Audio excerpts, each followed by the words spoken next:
Neste fim de semana chegou oficialmente ao Brasil o filme Dungeons & Dragons: Honra entre Rebeldes, adaptação aí de um dos mais famosos RPGs de todos os tempos, né? E o mais influente, provavelmente. Mas o que chama atenção no filme, além do fato dele ser muito divertido, é a quantidade de efeitos práticos utilizados pela produção, que não recorreu só ao efeito digital, né? Só ao CGI, tentando trazer aí um elemento mais orgânico que estava muito presente nos filmes de fantasia lá nos anos 80. Pensando nisso, vou trazer aqui para você 3 filmes que são muito legais lá dos anos 80, que provavelmente serviram de inspiração para a equipe de Dungeons & Dragons e que ainda são muito bonitos até hoje, com excelentes efeitos visuais, efeitos especiais, figurino.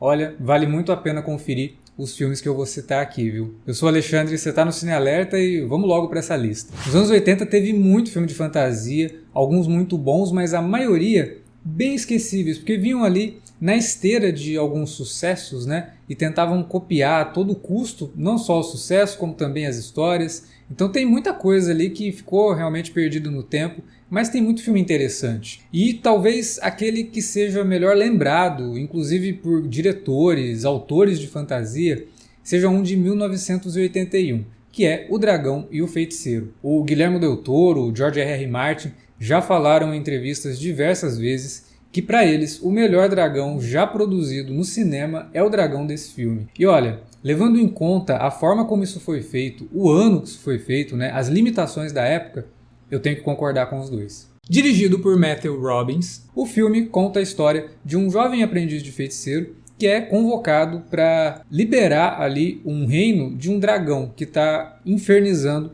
a vida dos moradores desse reino, né? O rei até tem uma espécie de acordo com o dragão. É feito um sorteio no reino para escolher uma garota, uma jovem virgem, filha de um dos súditos, que é entregue ao dragão como sacrifício. É claro que isso não agrada nem um pouco a população, afinal de contas é uma forma muito complicada, né? Muito mesquinha de lidar com a situação. E aí eles vão atrás, na verdade eles vão atrás de um feiticeiro, mas o feiticeiro está ali já bem idoso. Acontece uma coisa logo no começo do filme e quem acaba indo para caçar o dragão é o seu aprendiz. E aí a gente tem toda a questão da jornada do herói, que é muito parecido com Star Wars, inclusive. O personagem Galen, que é vivido pelo Peter McNichol, é muito parecido com o Luke Skywalker, e a relação dele com o mestre feiticeiro é muito parecida com a relação do Luke com Obi-Wan Kenobi. Isso foi apontado por diversas críticas na época, aliás, foi um dos alvos da crítica na época do filme, mas é um personagem arquetípico, né? E se Star Wars vinha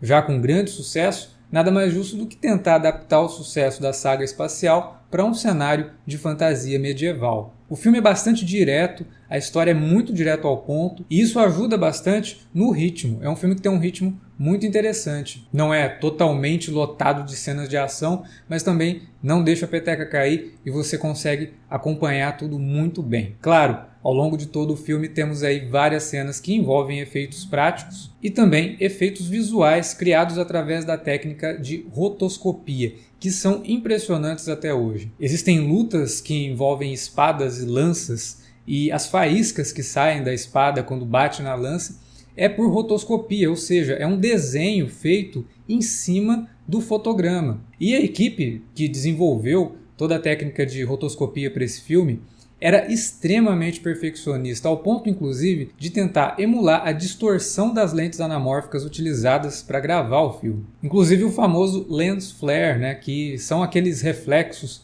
como você está vendo nessas imagens aí. Esses lens flares foram criados através de técnicas de rotoscopia perfeitas. Olha só esse fogo logo no comecinho ali iluminando o rosto do feiticeiro, né? A luz que está no rosto dele foi gravada e aí o fogo foi colocado depois. Agora, o que impressiona nesse filme mesmo é o dragão.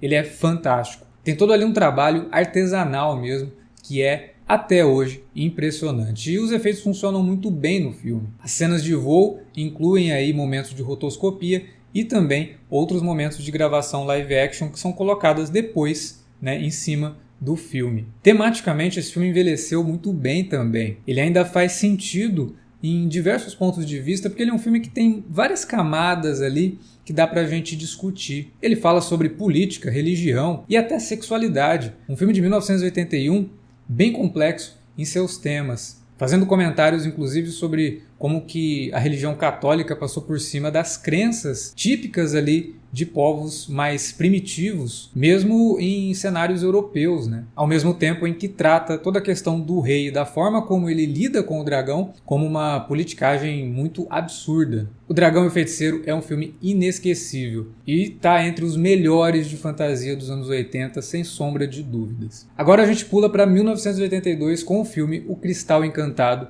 do Jim Henson e do Frank Oz. Frank Oz, para quem não sabe, o responsável pelo Mestre Yoda em Star Wars. Esse filme, O Cristal Encantado, é o primeiro filme live action que não tem humanos. É um filme todo ali protagonizado por bonecos, fantoches, marionetes e pessoas vestidas das criaturas, né? E tudo criado pela mente brilhante do Jim Henson, né? A mente por trás dos Muppets, num filme de fantasia muito simpático, que também traz todos os elementos ali da jornada de herói, também com o protagonista que recebe o seu chamado à aventura no melhor estilo Luke Skywalker, num mundo mágico ali que é dominado por duas tribos, digamos assim. E a tribo que domina realmente é a que está com o Cristal Encantado, mas existe um fragmento desse cristal que precisa ser colocado ali para que tudo volte a ser como era antes, tudo volte a prosperar. E, é claro, cabe ao herói do filme levar esse pedaço do cristal para cumprir essa missão. E esse filme, a gente tem que destacar todo o cuidado na criação desse universo, né? Desse mundo aí. A caracterização desses personagens, como que cada um, mesmo sendo bonecos, tem particularidades muito únicas, não tem personagens iguais, todos eles se comportam de formas muito singulares, com muita personalidade. Isso é muito impressionante num filme que é povoado por bonecos, né? É muito bem feito. A história também é muito direto ao ponto, muito tranquila de acompanhar e não tem tantas camadas assim. Ela é muito mais simples do que O Dragão e o Feiticeiro. E é um filme que realmente chama atenção pelo visual. Vale muito a pena conferir, assim como vale conferir também, e aqui eu, como sempre, vou roubar um pouquinho na lista, Labirinto, né? Que é de 1986, também do Jim Henson, também ali com todas as criaturas incríveis que ele sempre conseguiu criar, mas que tem um elemento humano nas figuras da Jennifer Connelly e do David Bowie. E o David Bowie, além de tudo, tem música nesse filme, então não tem como, né? Esse filme também é extremamente recomendável pelos mesmos motivos do Cristal Encantado, mas com esse adendo aí de canções do David Bowie na trilha sonora. Durante os anos 90 eu cresci assistindo ao que se tornou provavelmente o meu filme de fantasia preferido até eu assistir O Senhor dos Anéis. Eu estou falando de A Lenda, filme do Ridley Scott. Ridley Scott tinha acabado de fazer o Blade Runner e saiu da ficção científica para entrar no mundo da fantasia, num filme que é deslumbrante. Ele não é o melhor filme desses que eu comentei aqui,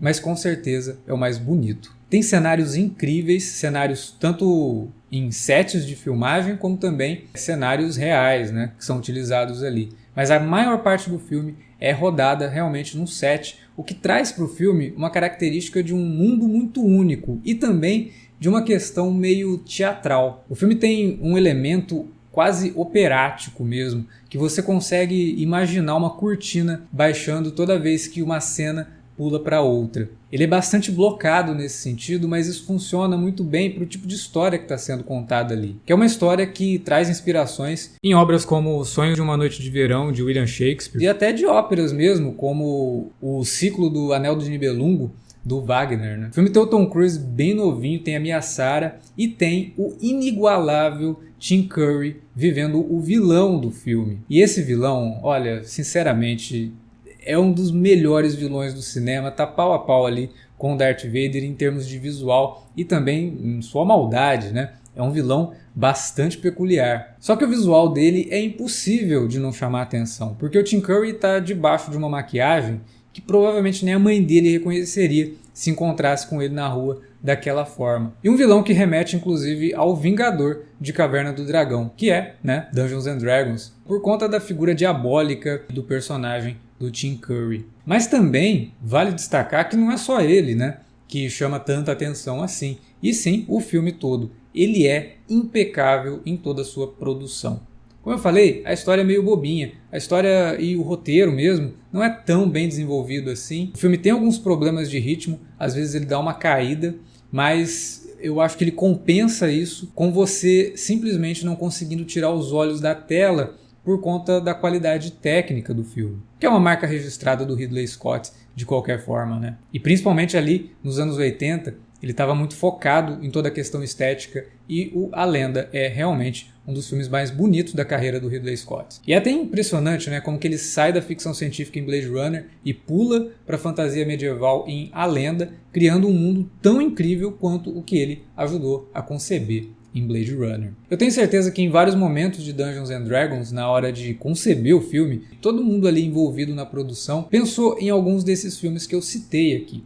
E se você sentiu falta de algum, deixa aí nos comentários que eu quero saber qual filme te marcou, né? Qual filme dos anos 80, pode ser dos anos 90 também, que te marcou nesse sentido de efeitos práticos, né? Filme de fantasia, obviamente. E nessa lista que eu fiz, se você sentiu falta de Willow na Terra da Magia, é porque eu tenho um vídeo aqui só sobre ele. Dá uma conferida. Valeu pela audiência e até a próxima.